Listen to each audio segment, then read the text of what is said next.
Hello, friends. I'm DJ Lance Rock, and I have to say, Rock and Roll Grad School is awesome!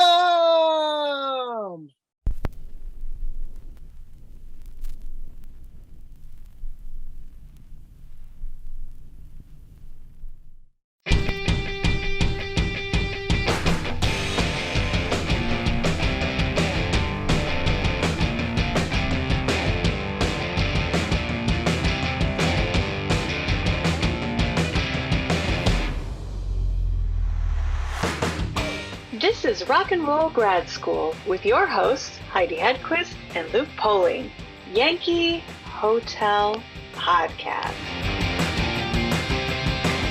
Hello, kiddies. We're gonna have a real good time together today because this is a twofer if there ever was one. First off, the headliner of the show is our conversation with, I don't even know if there's a genre for her work, or just say musician, Bettye LaVette. An icon. She is wonderful, and she great singer, interpreter of songs, and she's going out on tour this spring. Tomorrow night, Thursday, March 7th, she is playing the Love Rocks New York City show at the Beacon Theater, your venue of choice for God's Love New York City, a charity in New York that delivers healthy, nutritious meals to I believe it's the homeless, but also people experiencing homelessness. They're all put together, sick, everyone. They do a really nice job of it. But on the bill with Bettye, the Black Keys, Nile Rodgers, Tom Morello, Joss Stone, Don Felder, Trombone Shorty, Larkin Poe, who I love, Lucius, Dave Grohl. With him. What'd you say? I was just with him Saturday night. That's true, you were. But also on the bill, right next to Betty's name, former guest of our show, Quinn Sullivan.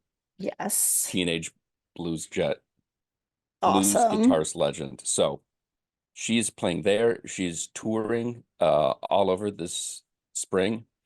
And just listen to the records. They are great. It will make you want to see her interpret this stuff live. But let's get to the other important thing.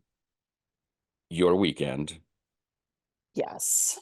With Paul and Dave and, well, even Adam and Larry. I mean, you went to the final show at the Sphere. I almost wanted to introduce it by saying, so you cut a record with U2 this weekend. I did. I mean, I literally did cut a record with U2 and Neil Finn. This is true. This is very, very true. I cut a record with my two favorite artists of all time this weekend. Yes. So before we get to that, crazy. How was the show? It was, I'm going to literally, this is how crazy the show was. I'm going to start crying again. I can't cry. I cannot not cry every time I talk about it. Okay. That's how insane this was. And we all know that I have no soul. Right, exactly. It was unlike anything I've ever experienced in my entire life. It was truly indescribable. It was this otherworldly experience that I don't think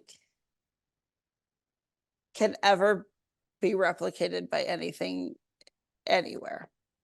Because of that venue, because of that band, just because of what that band did in that venue. And it was they took like the technical side of it, and mind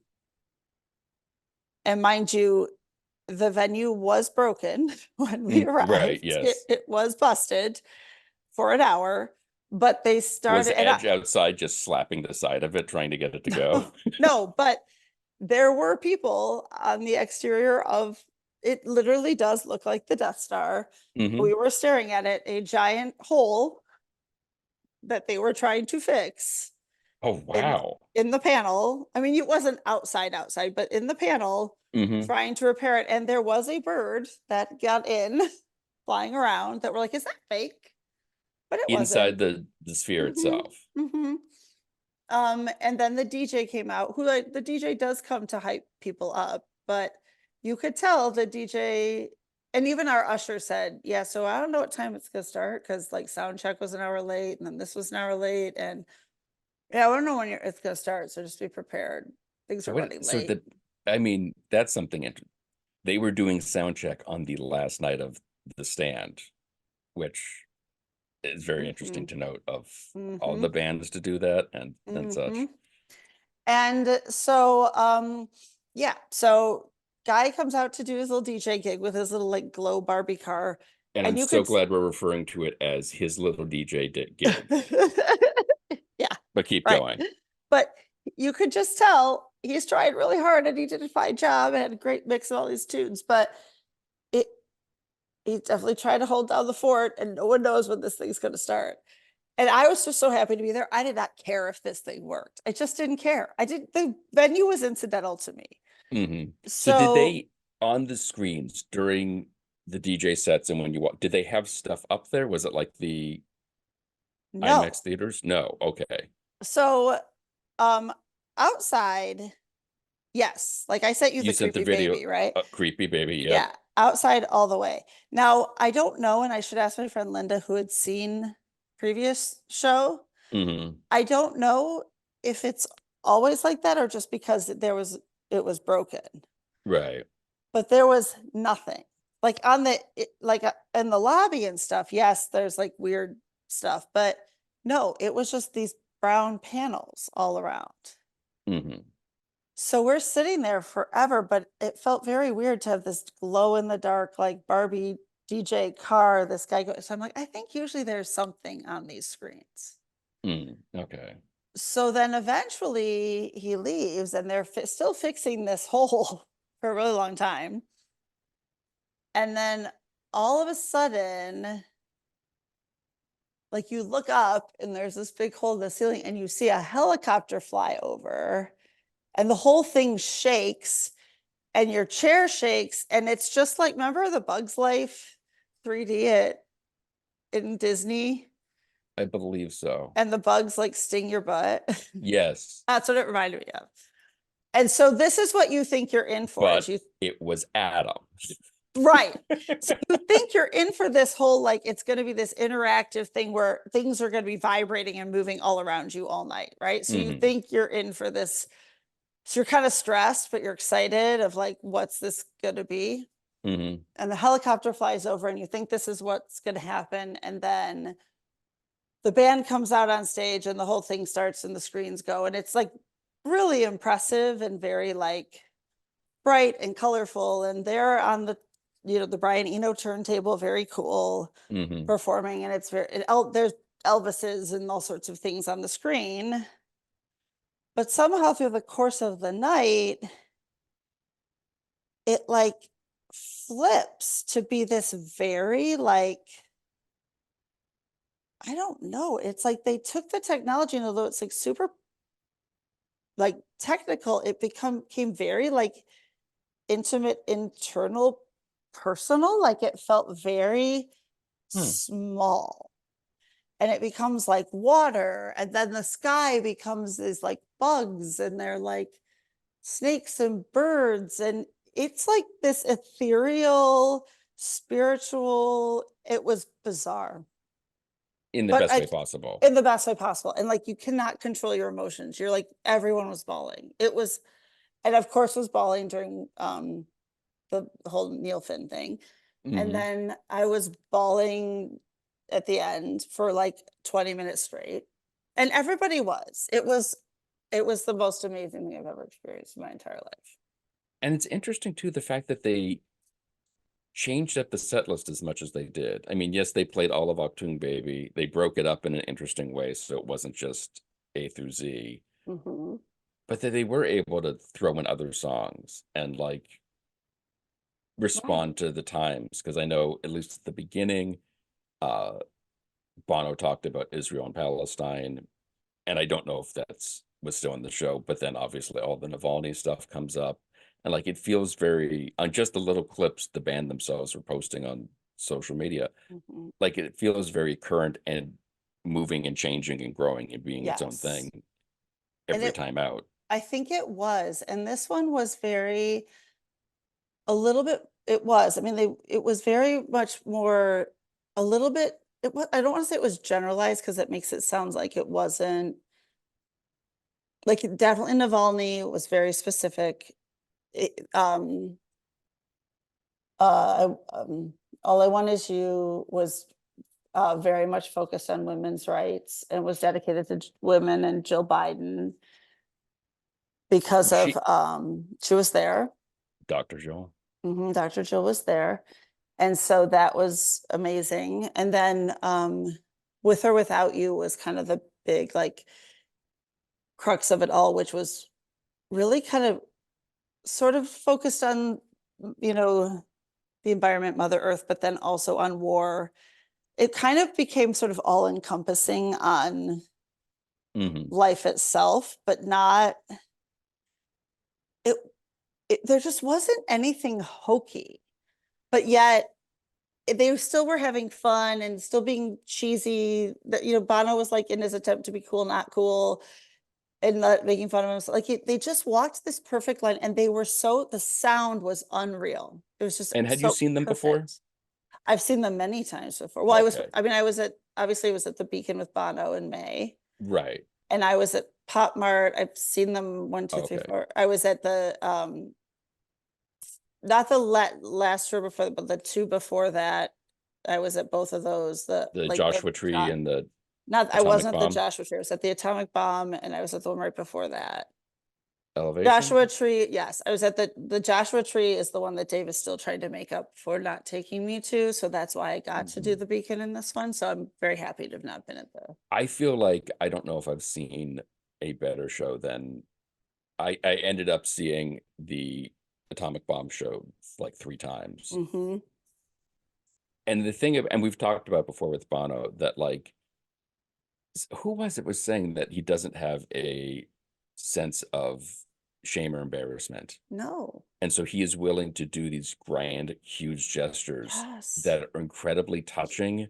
But if anyone else did them or bungled it in any little way, would just be cringeworthy. Right.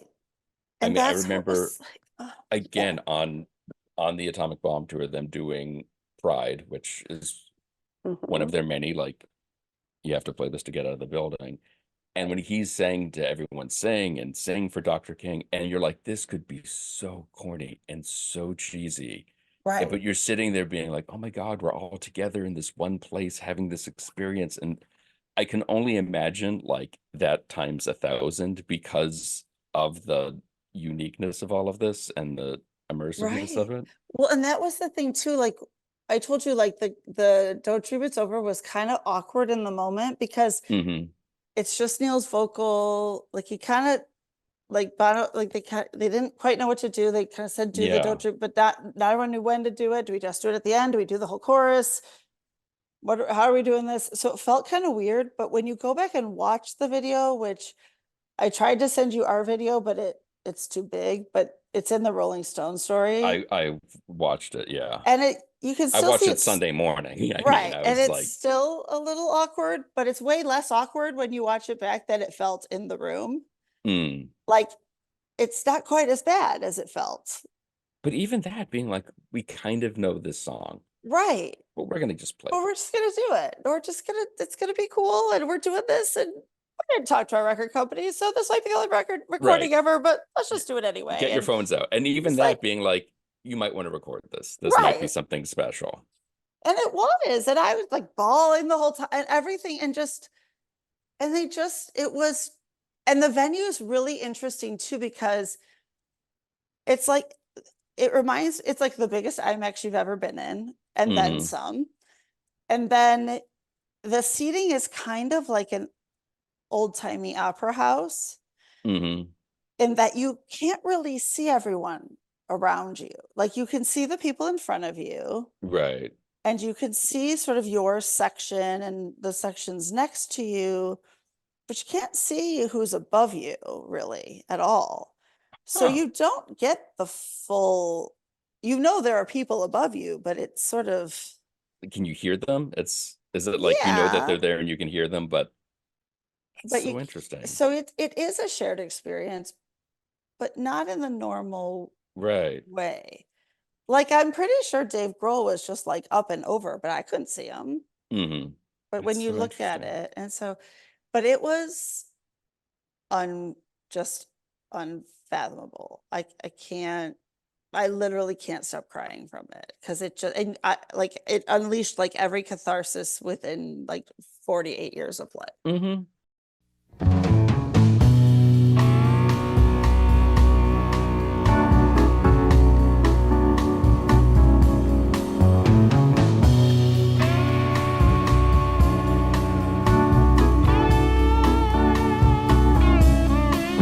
I'm all shook up, a million miles from home. I can't find no shelter in this danger zone. Shooting across the sky in the middle of the night. I'm a falling star, gone too far, running out of light. You have got to be my steady rock. I keep on shaking like I'm never gonna stop. I live my life like a rolling stone. I keep on rolling, but the thrill is gone. Somebody see through me. So how are you doing today? I'm holding on, baby. How are you doing? Very well, thank you. I spent most of the morning listening to your most recent record, Mhm. and one, it's just lovely, and it's a great way to spend a day. Um, and listening as well to the Dylan record, there's something about your phrasing when you sing these songs that I find completely fascinating and cannot exactly explain what it is you're doing. But when you're doing a cover, it doesn't sound like you're covering the song. Well, that's because I don't do covers. Pat Boone does covers. Okay, well then how would you describe what you're Song- doing? I'm a song interpreter, and that is my interpretation of those songs. Mm-hmm. If I were covering it, I would sing them just as you heard them before, only it would be my voice. So how do But you approach it, that? I'm sorry. I'm sorry, I was saying, how do you approach that then in interpreting these songs? How do you take them apart to look at kind of the pieces of them, then reassemble them?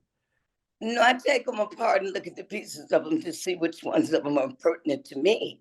Mm-hmm. And it's just, you have no idea how natural it is for me not to feel or sing like Bob Dylan. It's just, do it. You can do it yourself. Do it. It's easy not to sound like anyone else if you have as many opinions as I do. Song is there. You have to remember at one point it was just words on a piece of paper.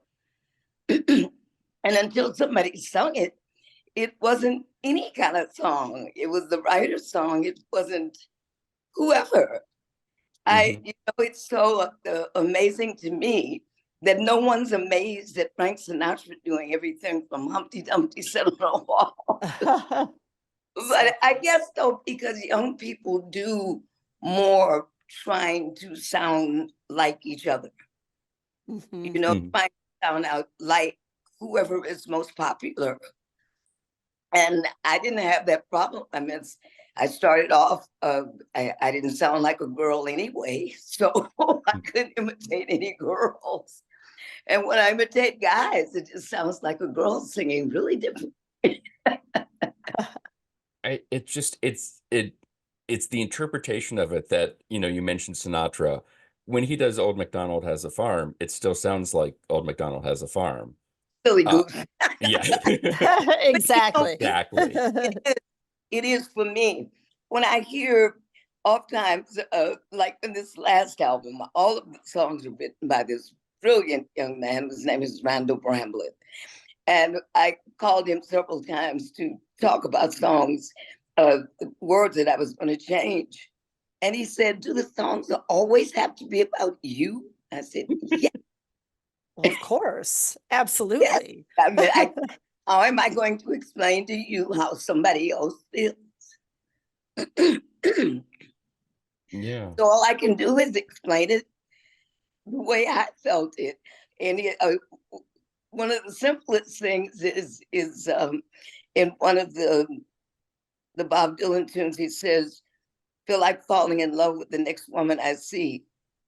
Put her in a barrel and go running down the street. Can you see me pushing a barrel in high heels? Yes, absolutely. I could see myself pushing a barrel in high That's heels. one of the things. But there are some things like I never say, if you leave me, I'll die. I never say that because that's just so not true. Right. I would never say that I, either. I rarely use the word boy. Even when my very first record at 16 years old was My Man. And I've never used the word boy in a song since. I love that so much. And I think that's so It's so interesting. neat.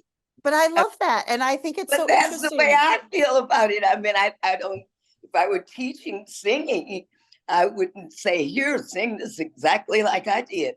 Although when I recorded My Man, the first time I'd ever been in front of a microphone in my life, Johnny Mae Matthews, who was probably one of the first Black female producers in the world, she said, the music started. I had never had a key of my own. I had never stood in front of a microphone.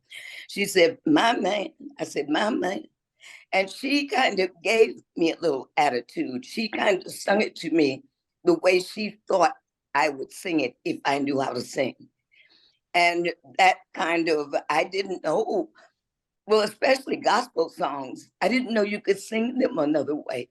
I mean, I thought you had to sing the songs the way they go. Sure. And I never did. So when I did get a very good manager, Jim Lewis, he said, find yourself in the song. And I said, well, I was 17 then. I said, I don't know where I am in the song. It doesn't have anything to do with me. He said, then find one that does have something to do with you and sing it. And sing how you feel about it. You have no way of. And I thought he wanted me, he was showing me these examples, and I thought he wanted me to sound like those people.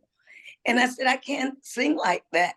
He's like, I know, you idiot. Sing like. He wasn't a very patient man at all, but he made the female vocalists that you see here before you. He told me, you may never be a star, but if you learn to sing and learn to sing good songs, you'll be able to sing for the rest of your life. I know he didn't mean that at the time, but that's how it turned out. He was right. Amazing.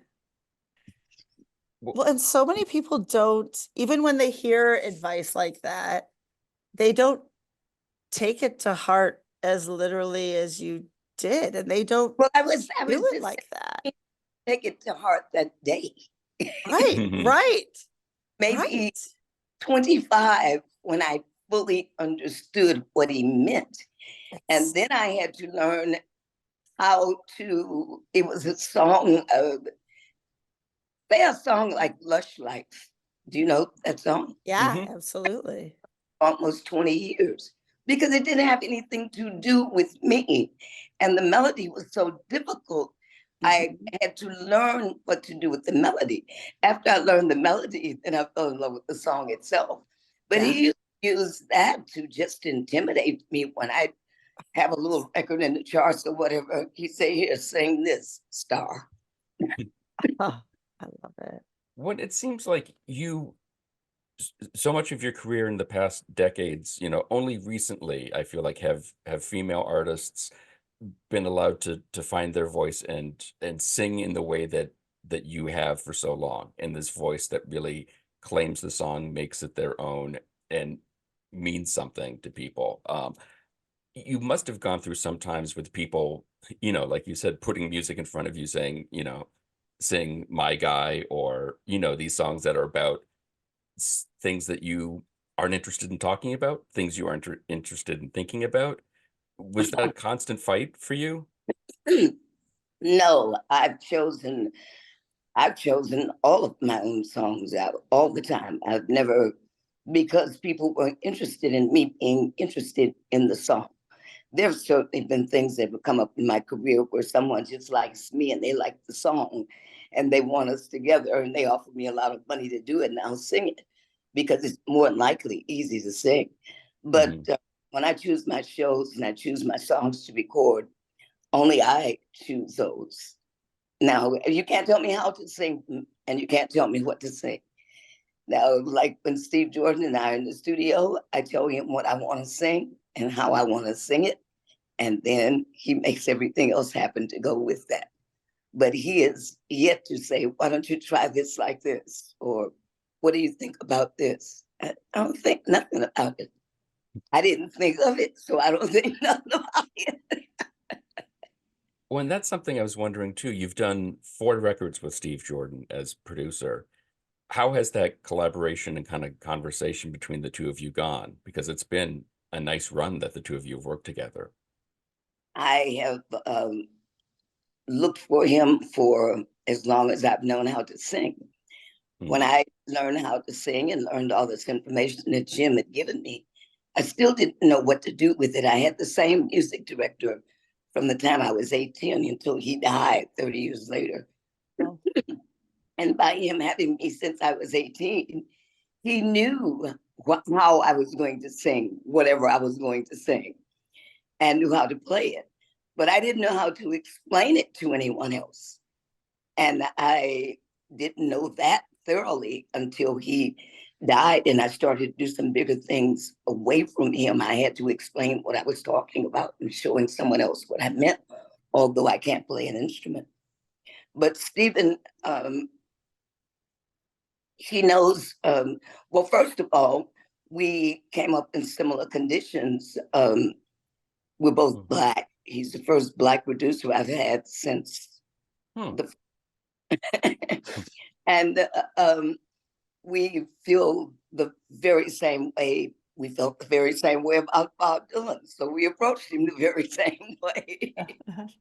You know, while I think that you couldn't possibly be a singer, that if you like songs and not have great respect for him as a writer, he just wasn't played on Black radio. And that's what Steve and I both grew up listening to.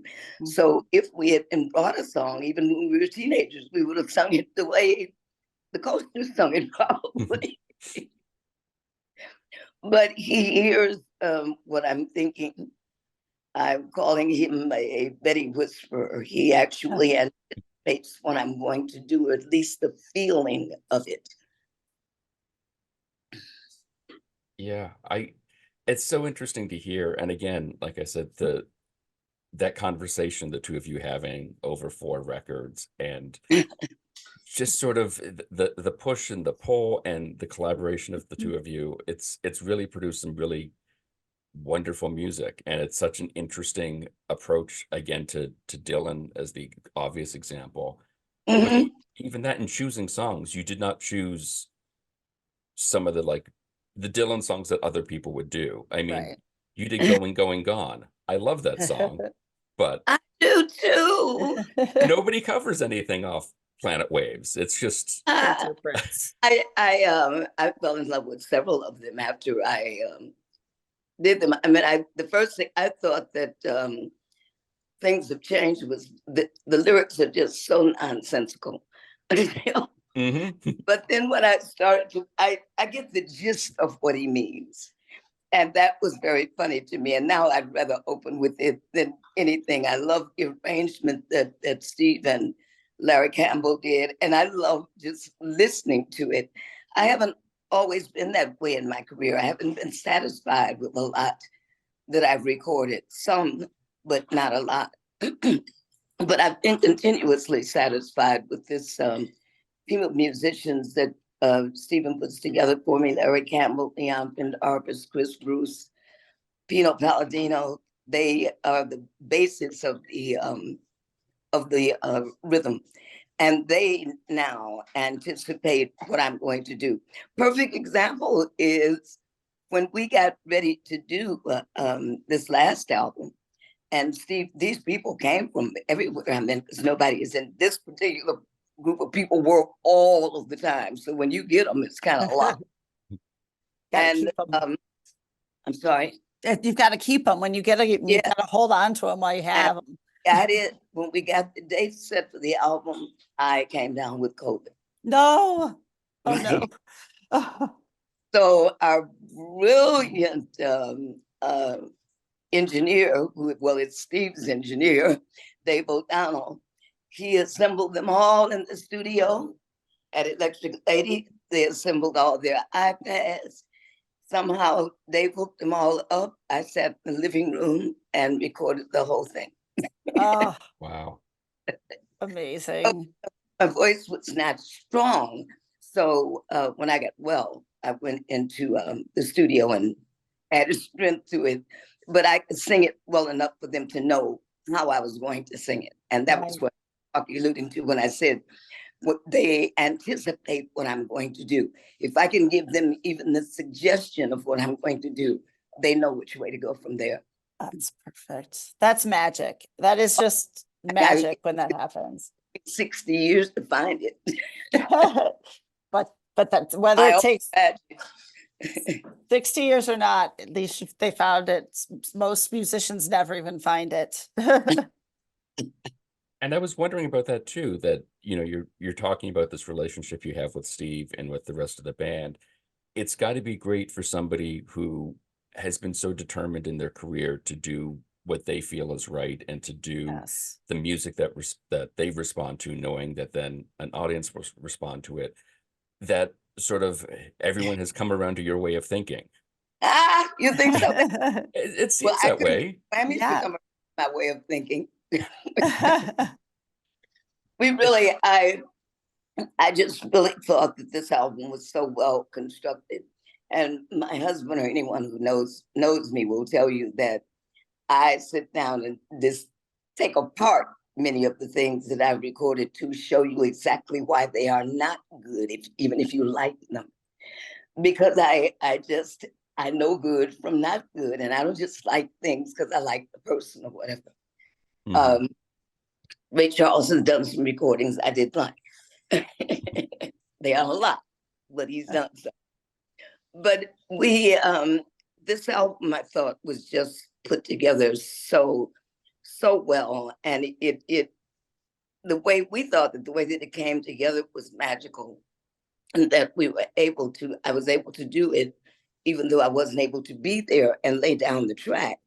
Then Chris and people who were here in New York were able to come back and do whatever else I needed.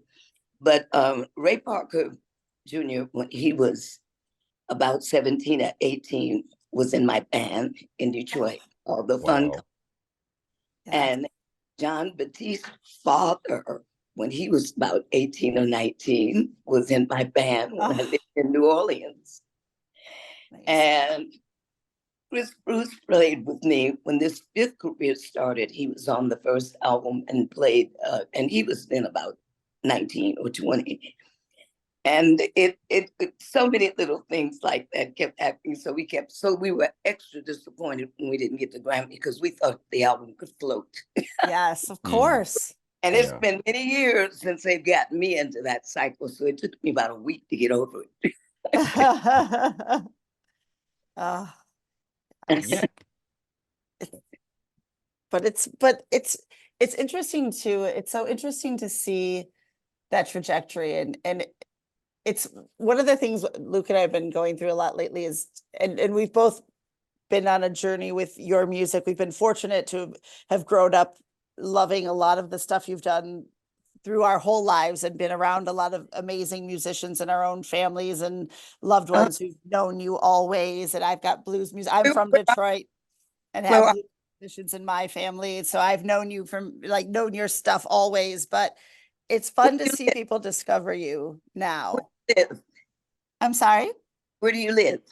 Right now I live out in the outskirts, kind of in the right now I'm sitting in Pontiac. Right now I'm sitting in downtown Pontiac. Okay. So And I'm north right now, but place, I'm Uh, sorry. Go both of ahead. you in the same place. No. No, I'm outside of Philadelphia in Bucks County. Okay. All right. Well, I lived at 593 Franklin Road for the first 4 years of my life.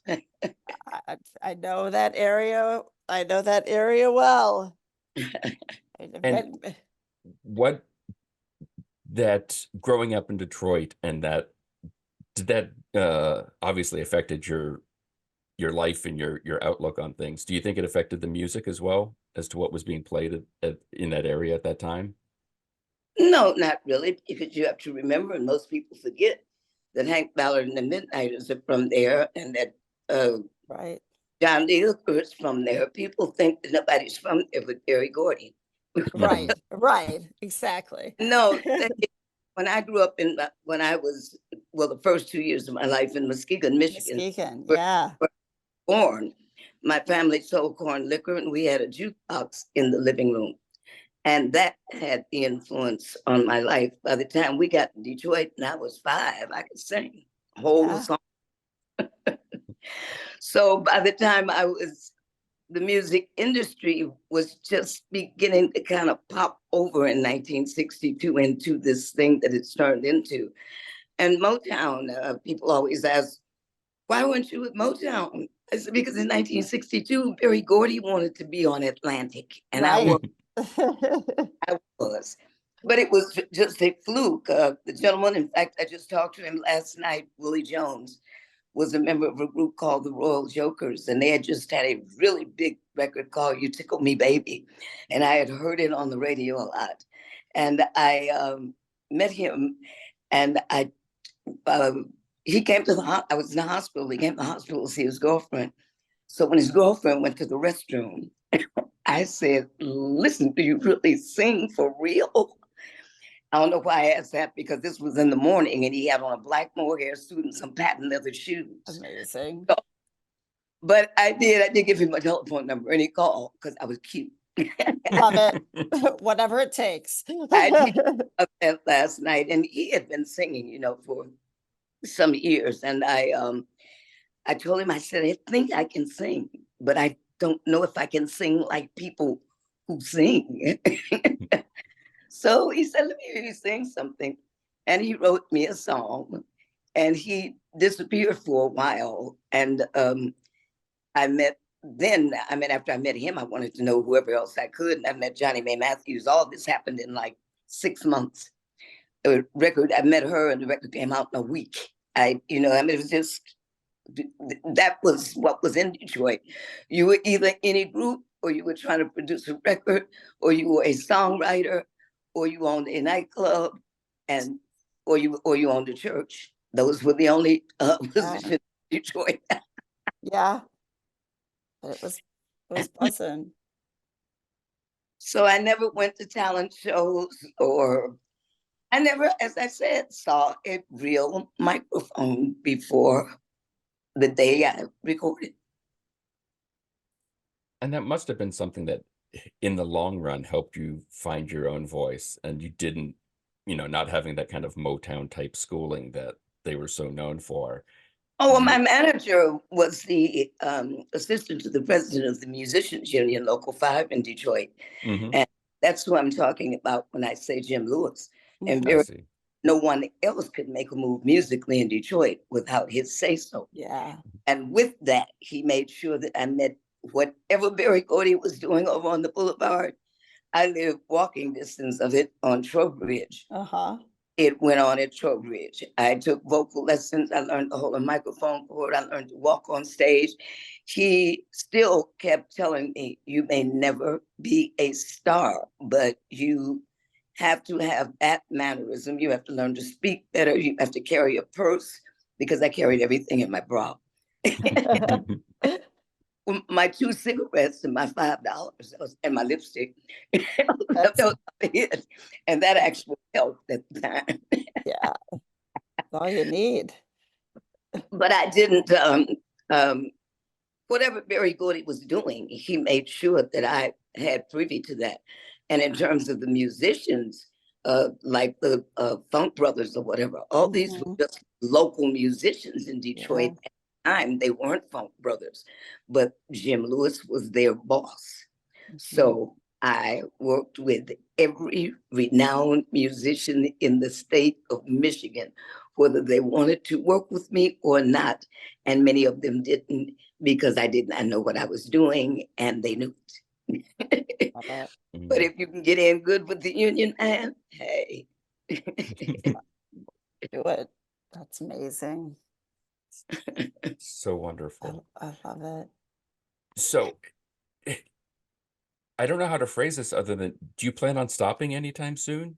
No. It seems like you're having a great time. Well, I'm working not. with the- I'm old, and I would rather just do this when I feel like doing it. I'm too old to still be hustling, Mhm. but they won't let my money level come up to the point where I absolutely don't have to work. Mhm. I have to work to live the way I live. At this point, I drink a lot of champagne. I smoke a lot of marijuana. I wear a lot of shoes. And I had to get a whole new shoe wardrobe because I can't wear them as tall as I was wearing.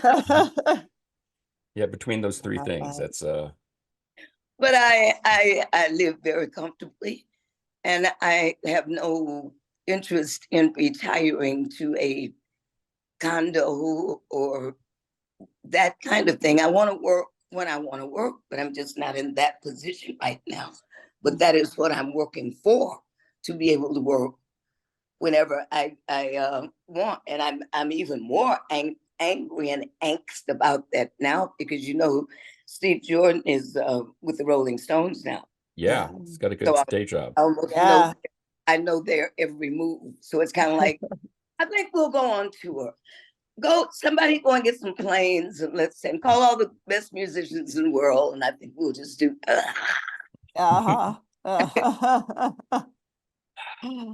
Well, Love it. Miss LaVette, thank you so much for your Oh. time. This has been wonderful. It's Amazing. been great to just dig back into your music. Thank you so much for talking with me. It Now, was that's a one thing that pleasure.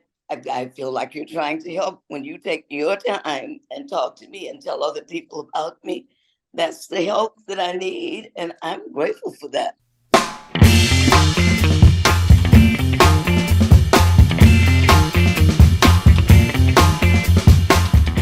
LaVette by Bettye LaVette is available right now wherever you get your records, and she is heading out on the road again this spring. Make sure to catch her when she's in your neck of the woods. You can find tour dates at her website, BettyLaVette.com, or you can follow her on Facebook, where she's at Facebook.com/Bettye LaVette. You can check us out on all the various socials. Be sure to visit our website at rockandrollgradschool.com, and don't forget to leave us a review. Today's show is produced by myself and Heidi Hedquist. Our reluctant producers are John Sauvé and Sandy Stone. Our willing producers are Rachel Allen and Randy Jeanette. Our intern is Zach Jackson. This one's for Philippe. Thank you, good night, and may all your favorite bands stay together. My brain, when I used to run around on the north end. Oh,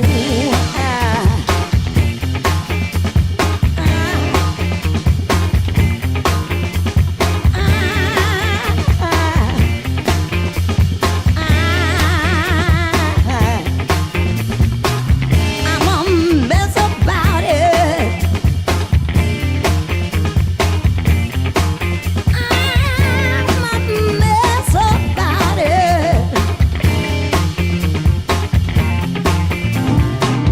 When you burn in daylight and you're almost home,